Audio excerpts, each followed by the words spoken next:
عليكم ورحمة الله وبركاته أعزائي المتابعين. سؤال غريب والإجابة بتاعته يعني بسيطة ولكن مش متداول. النهاردة حد بيقول لي أنا لو علي عقوبة ينفع استبدلها بالشغل؟ بص، هو القرار ده قرار مصلحة السجون.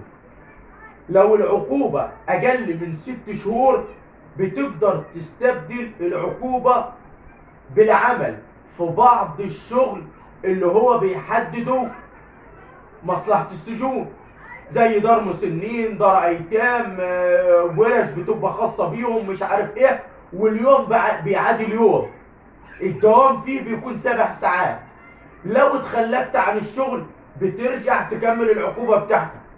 يعني مش مثلا زي الشغل العادي ان انت مثلا تاخد اجازة او ما تاخدش اجازة، لا، ده انت بتبقى مرتبط بمواعيد دوام. الشغل بتاعك 7 ساعات يوميا واليوم يعادل يوم 6.